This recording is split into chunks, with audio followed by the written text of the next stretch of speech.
Muy bien, seguimos con más en TV Perú Noticias y como ya lo habíamos anunciado, habíamos invitado al señor Alejandro Aguinaga para tener el punto de vista, por supuesto, del médico de Alberto Fujimori, y aparte queríamos hablar con él sobre cómo está el tema político de Refilón, obviamente, ¿no? Por el lado de los fujimoristas.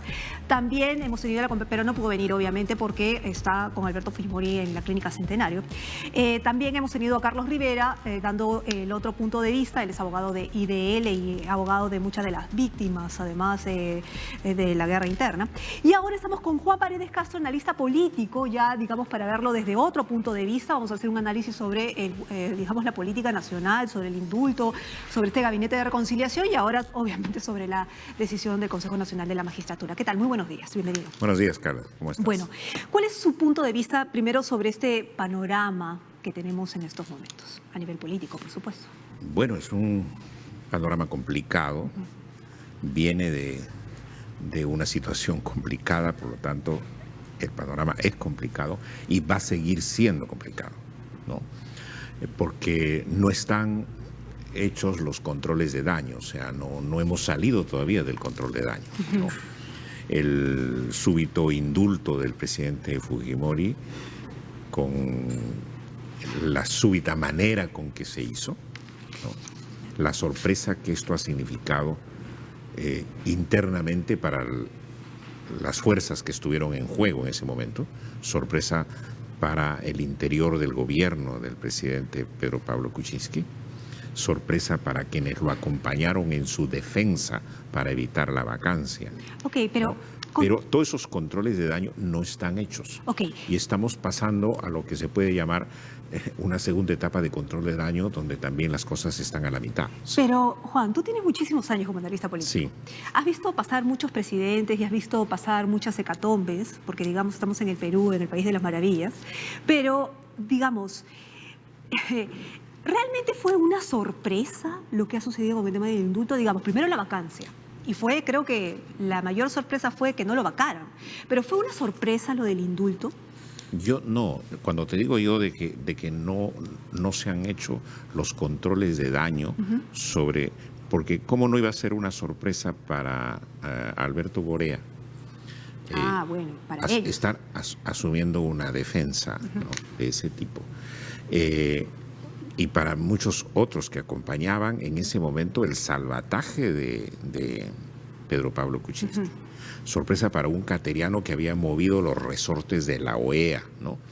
Es decir, hay muchas personas sorprendidas y hay otras personas, lógicamente, que han formado parte de la operación, digamos, indulto. Ahora, en la operación indulto, cuando escucho yo a la primera ministra, Mercedes Arauz, decir de que para ella esto fue inminente, no, que no lo tenía en la cabeza, que podía darse un indulto a Alberto Fujimori. Pero ella celebró los 10 votos de abstención del grupo de Kenji Fujimori que hicieron posible sustantivamente que Pedro Pablo Kuczynski se salvara de la vacancia. Esos 10 votos no venían magnánimamente hacia el lado del oficialismo. No le crees. No, yo no le puedo creer. Yo no le puedo creer, pero sí yo puedo decir de que fue parte de comerse un sapo, ¿no? De lo que yo podía decir algo equivalente a un empacho navideño, ¿no? Cuando ella tiene que comerse primero el sapo de Westfield, el sapo de Fisk Capital en relación a la infracción constitucional del presidente, ¿no? Haciendo negocios desde el gobierno, ¿no? En los tiempos en que fue ministro de Economía y primer ministro, ¿no? Entonces, ella ha venido comiéndose todos sus sapos. ¿Y cuántos sapos más se va a comer? Entonces, yo diría, está en condiciones ella de acompañar al presidente Kuczynski con ese desgaste y con ese estado de ánimo. Lo va a acompañar a formar parte o a formar un gabinete de reconciliación. ¿Qué cosa tendrías que con quiénes tendrías que formar ese gabinete de reconciliación? Porque reconciliarte significa estar en un horizonte con a todos aquellos a quienes tú has afectado o maltratado, ¿no? Un gabinete de reconciliación en el que tendría que estar representado el Nuevo Perú, el Frente Amplio, Alianza para el Progreso, que ha salido, que venía acompañando al presidente en muchas cosas, pero ha salido con un comunicado muy fuerte también contra el indulto. Por eso te preguntaba, ¿cuántos sapos más se tendría que comer Mercedes Arauz, o hasta qué punto está dispuesta a comerse? Porque ese gabinete de reconciliación realmente va a ser un gabinete de reconciliación. Es que es imposible que sea, porque aunque yo diría que esa podría ser la gran sorpresa que podríamos tener todos si es que Pedro Pablo Kuczynski aparece con un gabinete en el que están representados todos los que acaban de pelearse con él. ¿Ese podría ser el control de daños? Eso podría ser un control de daño, pero que tendría que tener un costo muy grande. ¿Cómo convences a Arana de tener un representante en el gabinete después de todo lo que ha pasado? ¿Cómo convences a Lapra de tener... Ahora, probablemente Jorge del Castillo acepte, por ejemplo, él ya no aceptaría nada que no sea la presidencia del Consejo de Ministros. Pero, por lo visto, Mercedes Arauz ha dicho de que ella ha sido ratificada, que puso su cargo a disposición, ha sido ratificada por el presidente y que para ella es un gabinete por la revolución social, en honor a quienes votaron por ellos. Entonces, yo no entiendo hasta ahora ese proyecto de revolución social porque no la he visto. Pero, Juan, tú me dices... Tú me preguntas qué sapos más. Exacto. Bueno, ella se comió el sapo también para acompañar al presidente en la hora crucial de la vacancia, cuando compromete a ella y a Martín Vizcarra como vicepresidentes, los compromete a acompañarlos en su desgracia, ¿no? Para decir, me voy yo y se van todos, ¿no? Entonces ellos, los vicepresidentes, se alejan de su responsabilidad de elección y lo acompañan. Ese es uno de los primeros sapos que ella se come. Claro, pero lo que tú me estás diciendo entonces es que PPK en realidad va a ser muy leal en realidad con Mercedes Arauz, precisamente porque ella se ha comido todos esos sapos.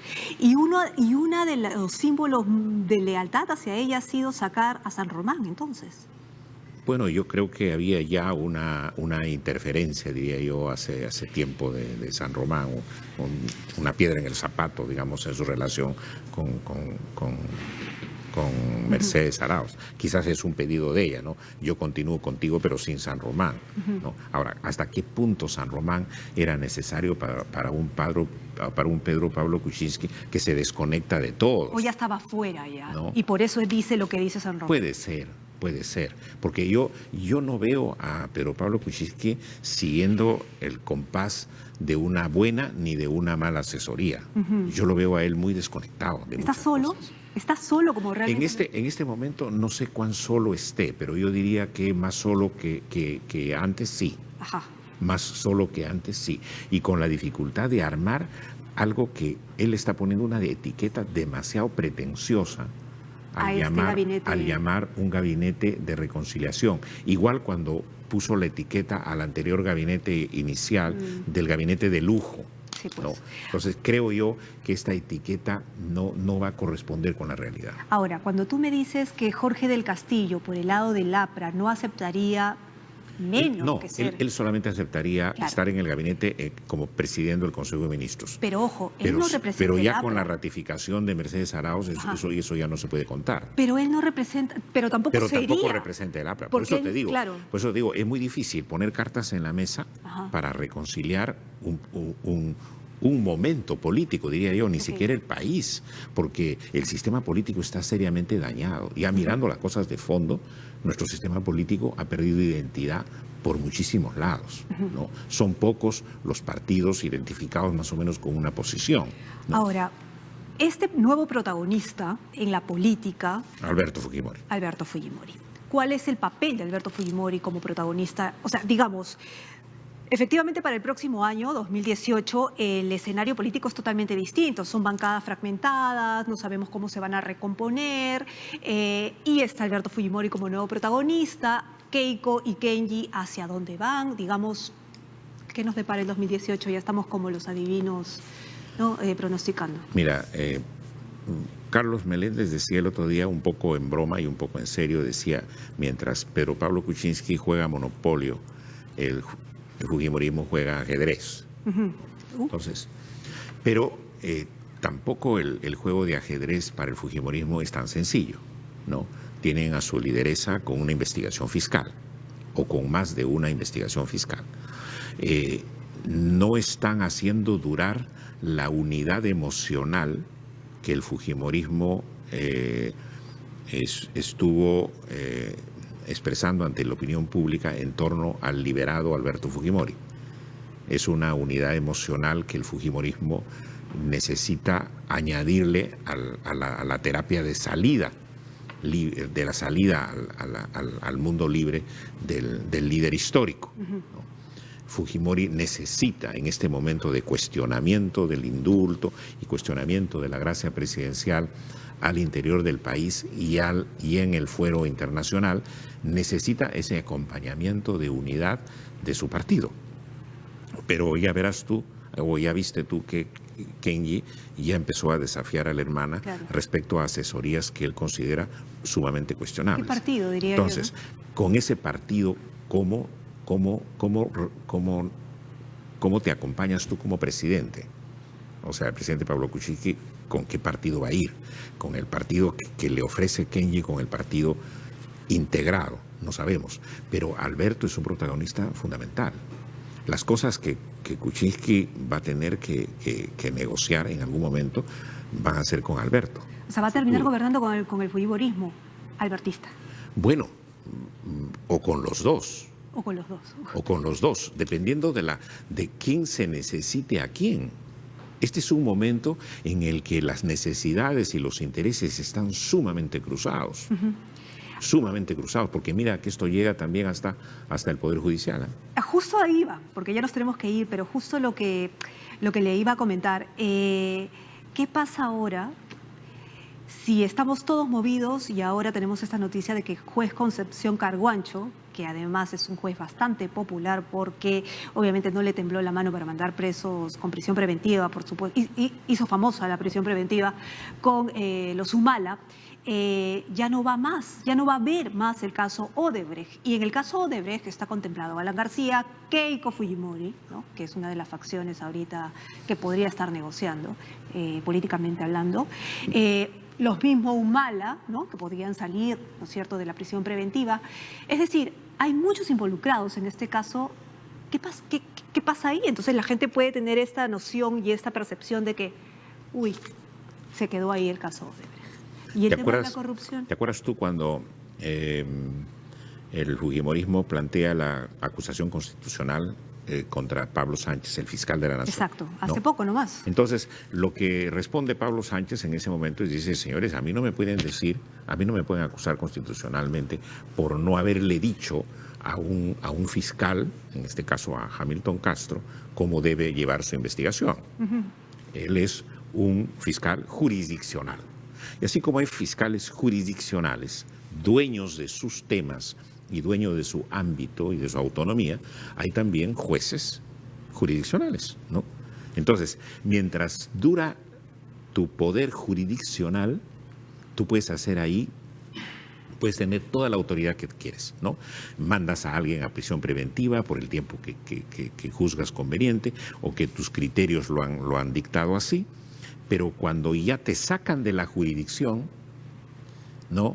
Ahí tú no puedes gobernar sobre tu duración en la jurisdicción, ¿ya? Solamente sobre la competencia de tu jurisdicción. Cuando te sacan de la jurisdicción, te están cambiando a otro lado. Y ahí serás dueño otra vez de tu jurisdicción. Okay. Pero has perdido la otra. Juan, nos tenemos que ir, pero ya fue el caso Odebrecht, la investigación Odebrecht. Bueno, yo te diría que esto podría estar respondiendo a la nueva correlación de fuerzas, donde también tú dices, Ministerio Público Autónomo, Poder Judicial Autónomo, pero las autonomías ya sabemos que terminan donde comienzan otras fuerzas de imposición. Pero me estás diciendo de manera elegante que no hay autonomía. En cierta forma, porque nuestro sistema político y nuestro balance de poderes ¿no? Están pegados, yo decía el otro día, con cinta scotch. Ok. Gracias, Juan. Muchísimas gracias por haber venido y haber Porque conversado. necesitamos, pues, recomponer nuestro sistema político, y como la recomposición del sistema político está en manos de los políticos, lamentablemente estamos en esa trampa. Ok. Muchísimas gracias, Juan. De verdad que ha sido muy interesante conversar contigo y ver Ya, más gracias. allá. Juan Paredes Castro, entonces, con nosotros hablando sobre el tema político, obviamente, sobre el indulto, sobre este gabinete de reconciliación, será de reconciliación, y ahora sobre esta decisión, ¿no es cierto?, del Consejo Nacional de la Magistratura. Pero muy bien.